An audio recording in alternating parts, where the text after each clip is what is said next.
Bueno, en este caso vamos a continuar con la clase de evaluación social de proyectos. Esta segunda parte de la clase vamos a tocar uno de los tantos tópicos que tiene esta temática. Eh, en este video vamos a ver entonces la evaluación social de las divisas o el precio social o precio sombra de las divisas en la evaluación de los proyectos. Cuando hacemos la evaluación de proyectos, la evaluación social de proyectos, como vimos en la clase anterior, se debe considerar en sus cálculos de beneficios y costos también un precio social o un precio sombra para las divisas que estén involucradas en el proyecto, es decir, las que el proyecto utilice o genere o libere en su proceso de producción. ¿Sí? Tengamos en cuenta que el proyecto va a utilizar divisas cuando deba importar materias primas o bienes de capital para ser utilizados en su proceso de producción. Generará divisas también cuando el proyecto de inversión lo que hace es producir bienes susceptibles de ser exportados. Y también puede ser que libere divisas. ¿Sí? Liberar divisas significa que cuando la producción del proyecto viene a sustituir importaciones, cuando se trate de algún proyecto de los que se llaman sustitutivos de importaciones. Entonces, en este ejemplo, vamos a ver el caso de un proyecto que se desarrolle en un sector importador y sustitutivo de importaciones. ¿Sí? El producto del proyecto va a sustituir importaciones. Supongamos que en ausencia entonces de impuestos al consumo y a la producción doméstica de bienes, de esos bienes importables, el precio de demanda va a ser igual al precio de oferta nacional. ¿Sí? Es decir, el valor y el costo social de las divisas en este sector son iguales. Y van a estar dadas ¿por qué cosa? Por el precio internacional del bien, el precio CIF, multiplicado por el tipo de cambio, más las tarifas a las importaciones de los bienes.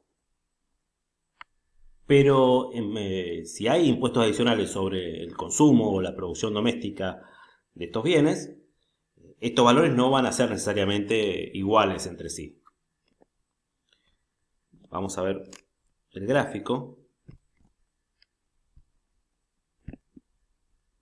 Este gráfico lo que muestra es la situación en el mercado de un bien importable, llamémoslo bien Z, cuyo precio internacional, ¿cuál va a ser? El precio internacional, o el precio doméstico en realidad, es el precio internacional multiplicado por el tipo de cambio que haya en el mercado. ¿Sí? Eso nos va a dar el precio doméstico, el P.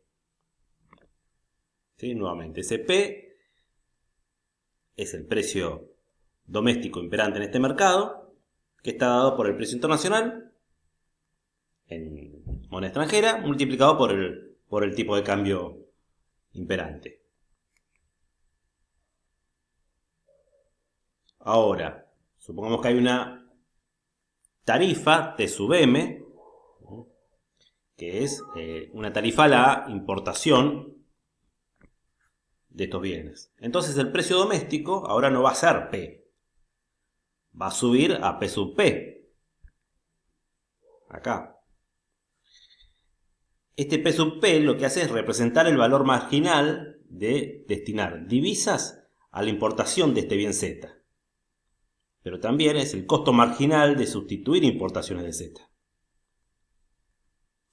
Entonces, un impuesto ahora discriminatorio de, supongamos, T sub C,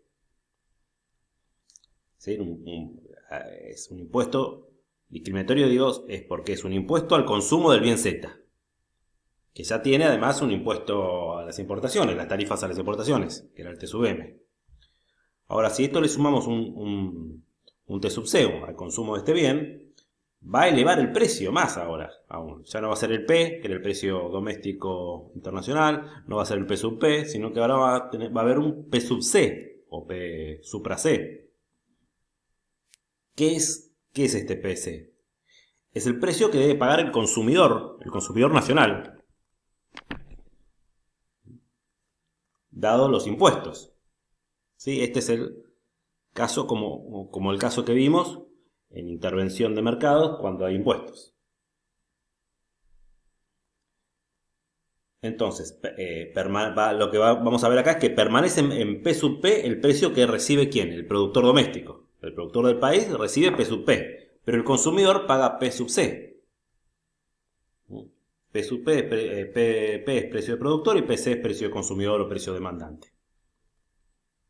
Entonces, al precio de demanda, que es el valor marginal de las divisas utilizadas en la importación de Z,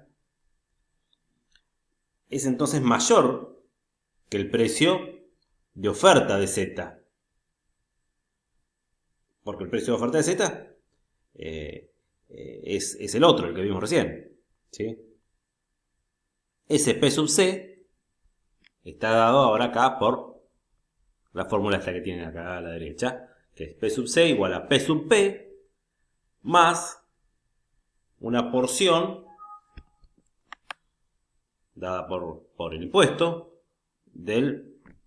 nuevamente, del precio productor. Que si uno saca factor común a lo que acabo de decir, nos queda esta fórmula que aparece acá. P sub P por, y entre paréntesis, 1 más la alícuota impositiva específica de este producto. ¿Sí? Por lo tanto, este P sub C es mayor a P sub P, porque incluye el precio de productor más el impuesto.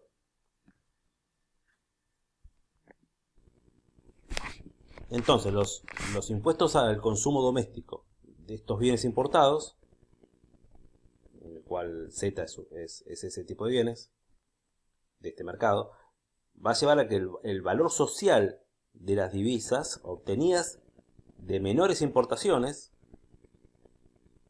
sea mayor que el correspondiente costo de las obtenidas de mayores exportaciones. Entonces, el valor de las divisas en el consumo, como para resumir, el valor de las divisas en el consumo es este PC. Donde PC, como dijimos antes, es el precio que paga el consumidor nacional. Y P es el precio internacional multiplicado por el tipo de cambio. El tipo de cambio que haya en el mercado. Entonces, el valor de las divisas que proviene del sector de este proyecto, que es sustitutivo de importaciones, es P sub P, o P supra P. ¿Sí? Porque P es el precio que finalmente recibe el productor. Entonces, el precio social de las divisas que provienen de este bien Z va a ser un promedio ponderado de PP y PC. ¿Sí? Ese es el precio social o el precio sombra de las divisas de este mercado del bien Z importable. Un valor que va a estar entre medio de este PP y PC. Bueno, con esto terminamos este tópico de este caso particular de precio sombra de divisas, pero de un mercado en el cual el bien que produce el proyecto es un bien importable y en el cual hay, además de tarifas a la importación, impuestos específicos a este bien. Hay diversos casos de precios sombras de acuerdo a cómo sea la situación del mercado en el cual se desarrolla ese proyecto.